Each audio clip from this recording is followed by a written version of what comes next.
Good morning dear student. प्राचीन इतिहास की मेरी इस नई क्लास में आपका स्वागत है।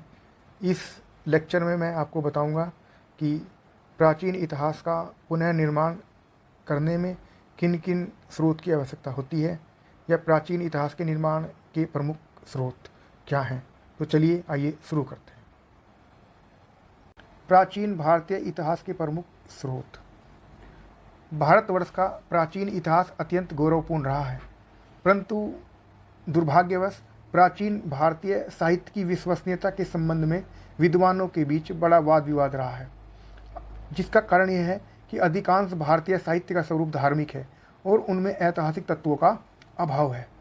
हमें प्राचीन इतिहास के पुनर्निर्माण के लिए उपयोगी सामग्री बड़ी कम मिलती है। प्राचीन भारतीय साहित्य में ऐसे ग्रंथों का अभाव है जिन्हें आधुनिक परिभाषा में इतिहास की संज्ञा दी जा सकती है, और यह भी सत्य है कि हमारे यहाँ हेरोडोटस, टेसियस, लिवी या यूथिडाइडेस जैसे इतिहास लेखक नहीं हुए, जैसा कि रोम आदि देशों में हुए। इस कमी का कारण यह है कि प्राचीन भारतीयों में इतिहास को उस दृष्टि से नहीं देखा जैसा कि आज के विद्वान देखते हैं।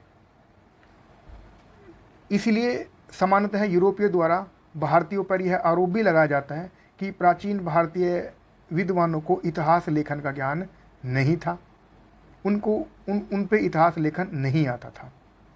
लेकिन वास्तव में देखें तो उनकी यह धारणा सत्य प्रतीत नहीं होती है, जिसका प्रमुख कारण ये है कि जो भारतीय प्राचीन इतिहास है वो पूर्णतः धर्मपरक है। इसका अर्थ यह कदापि नहीं है कि प्राचीन भारतीयों में ऐतिहासिक चेतना का अभाव था। वास्तव में प्राचीन भारतीयों ने इतिहास को जिस दृष्टिकोण से देखा वो यूरोपीय दृष्टिकोण से पूर्णतः भिन्न था। प्राचीन भारतीयों के अध्ययन से यह बात बिल्कुल स्पष्ट हो जाती है कि प्राचीन काल से ही भारतीयों में इतिहास बुद्धि विद्यमान रही है, लेकिन इन्होंने यूरोपियों की तरह राजनीतिक इतिहास न लिखकर सांस्कृतिक इतिहास लिखने पर जोर दिया है।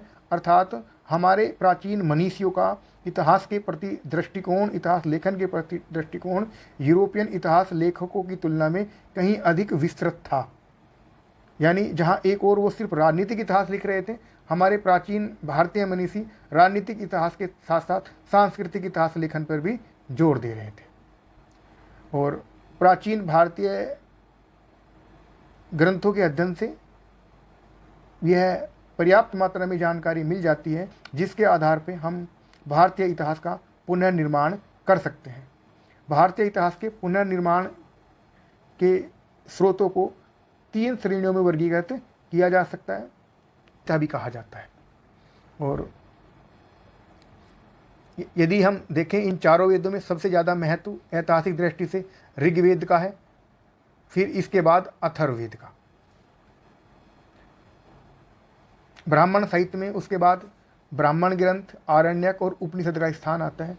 जो वैदिक साहित्य है उसकी जटिलता को दूर करने और आसानी से समझने के लिए, वेदों को आसानी से समझने के लिए ब्राह्मण ग्रंथों की रचना की गई है ना। और ये जो ब्राह्मण ग्रंथ है ये वेदों पर लिखी गई टीकाएँ बोलते हैं। ये जो है वेदों पर लिखी गई टीकाएँ हैं।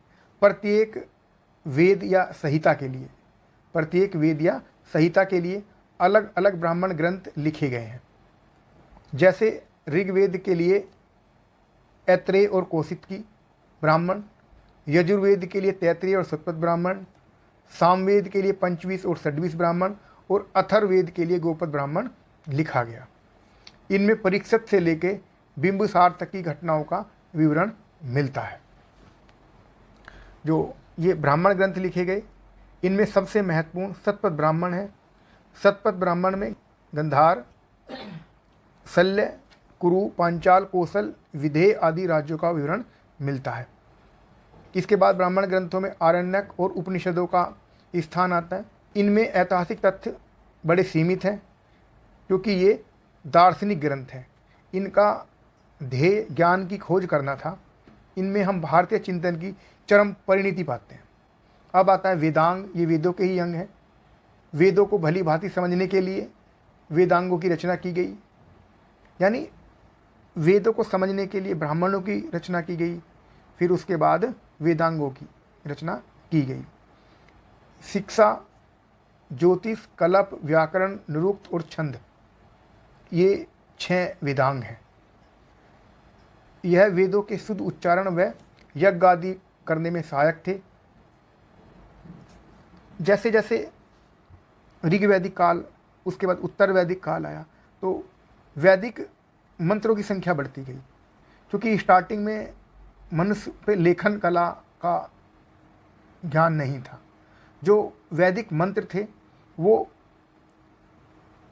ऋषि मुनियों द्वारा अपने शिष्यों को रटाए जाते थे, इसीलिए इनको श्रुति भी कहा जाता था, वैदिक मंत्रों को या वेदों, इसीलिए वेदों को श्रुति भी कहा जाता था। और ये मंत्र जो हैं आने वाली पीढ़ियों को रटाए जाते थे। तो जैसे जैसे वैदिक मंत्रों की संख्या बढ़ी तो उनको स्मरण करना भी मुश्किल होता जा रहा था, और कर्मकांड भी धीरे धीरे बढ़ते जा रहे थे। उन कर्मकांडों को भली प्रकार से संचालित करने के लिए क्या वेदांगों की रचना की गई, यानी कैसे मंत्रों का अच्छे से उच्चारण किया जाए, है ना। और जब ये और जटिल हो गए तो उनको समझने के लिए क्या सूत्र साहित्य लिखा गया। वैदिक साहित्य को अक्षुण्ण बनाए रखने के लिए सूत्र साहित्य का निर्माण किया गया। स्रोत, ये सूत्र साहित्य 3 प्रमुख हैं: स्रोत सूत्र, गृह सूत्र और धर्म सूत्र। अच्छा, इन सूत्रों के अध्ययन से हमें यज्ञ, विधि विधान, कर्मकांड और राजनीति के संबंध में महत्वपूर्ण जानकारी मिलती है। और इन स्रोतों में ही सबसे पहले ज्योमेट्री का प्रचलन हम पाते हैं कि यज्ञ विधि किस प्रकार बनेगी, किस प्रकार बनानी चाहिए। तो जो ज्यामिति का उद्भव भी क्या है, स्रोत साहित्य से माना जाता है, ज्योमेट्री का उद्भव भी। अब आता है महाकाव्य। जैसा कि हम सभी जानते हैं कि हमारे 2 महाकाव्य हैं, रामायण और महाभारत। इन ग्रंथों की रचना ईसा पूर्व 4वीं शताब्दी ईस्वी में हुई थी, तथापि इनका वर्तमान संकलन 2री व 4वीं शताब्दी ईसा पूर्व में क्रमशः हुआ था। रामायण हमारा आदि काव्य है। इसकी रचना महर्षि वाल्मीकि ने की थी। इसमें हमें हिंदुओं, शकों और यवनों के संघर्ष का विवरण प्राप्त भी होता है। महाभारत की रचना वेद व्यास ने की थी। इसमें भी शक, यवन और पारसिक, हूण आदि जातियों का उल्लेख मिलता है। इसके बाद भारतीय इतिहास लेखन में ब्राह्मण ग्रंथों में पुराणों का स्थान आता है। पुराणों में ऐतिहासिक कथाओं का क्रमबद्ध विवरण मिलता है। पुराणों की संख्या 18 है और इनके रचयिता लोमहर्ष और उनके पुत्र उग्रश्रवा माने जाते हैं। अधिकांश पुराणों की रचना 3री-4वीं शताब्दी ईस्वी में की गई थी। सर्वप्रथम पाजीटर नामक विद्वानों ने इनके ऐतिहासिक महत्व की ओर विद्वानों का ध्यान आकर्षित किया। अमरकोश में पुराणों के 5 विषय बताए गए हैं: सर्ग, प्रतिसर्ग, सृष्टि, मनवंतर और वंशानुचरित्र, जिसमें वंश यानी ऋषियों और देवताओं की वंशावली और वंशानुचरित्र, राजकुलों का इतिहास में ऐतिहासिक जानकारी मिलती है। स्मृति ग्रंथ, स्मृति ग्रंथों को हम धर्मशास्त्र के नाम से भी जानते हैं।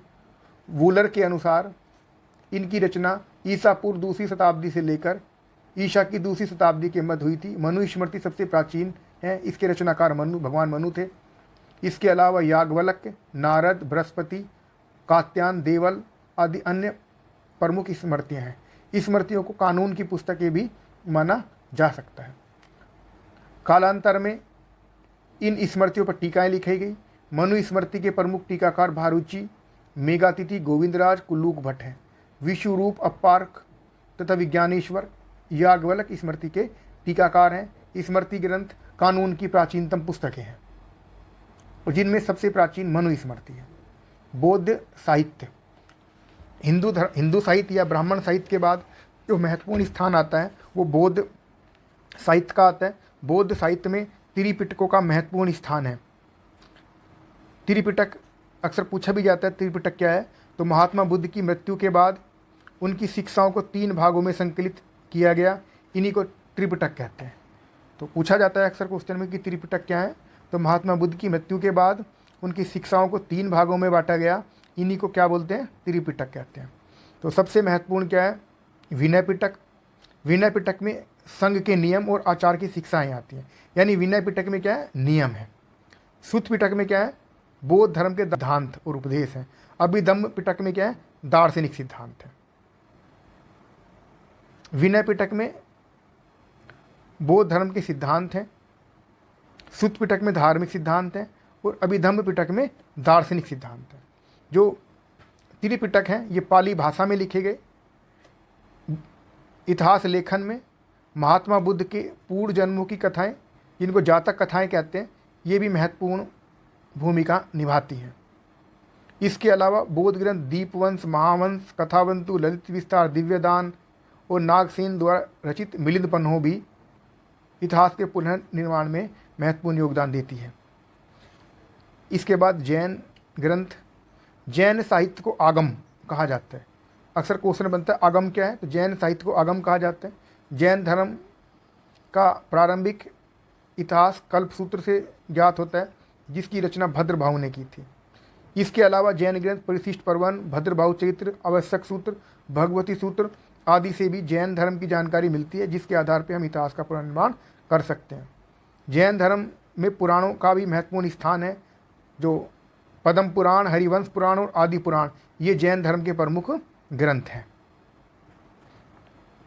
अच्छा, अब धार्मिक साहित्य के बाद लौकिक साहित्य का योगदान भी इतिहास लेखन में महत्वपूर्ण है। लौकिक साहित्य के अंतर्गत ऐतिहासिक, अर्ध ऐतिहासिक और जीवनियों का विशेष रूप से उल्लेख किया जा सकता है। ऐतिहासिक रचनाओं में कौटिल्य का अर्थशास्त्र उल्लेखनीय है।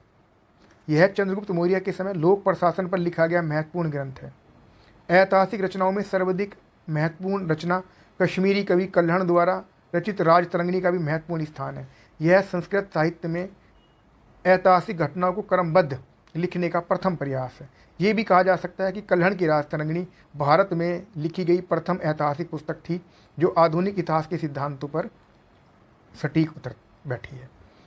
इसमें आदिकाल से लेकर 1151 तक कश्मीर के इतिहास का विवरण दिया गया है। अर्ध ऐतिहासिक ग्रंथों में पाणिनि की अष्टाध्यायी, पतंजलि का महाभाष्य, विशाख का मुद्रा राक्षस, कालिदास की मालवीय कहानी मित्रम आदि प्रमुख हैं। ऐतिहासिक जीवनियों में अश्वघोष द्वारा लिखित बुद्ध चरित्र, बाण भट्ट का हर्ष चरित्र, विल्हण का विक्रमांक देव चरित्र, जयानक का पृथ्वीराज विजय आदि प्रमुख हैं। इतिहास लेखन में विदेशी यात्रियों का योगदान। तो सबसे पहले आता है यूनानी रोमन लेखक। यूनानी रोमन लेखकों में हेरोडोटस तथा टेसियस का नाम प्रसिद्ध है। हेरोडोटस ने हिस्टोरिका की रचना की थी। इन्हें इतिहास का पिता भी कहा जाता है।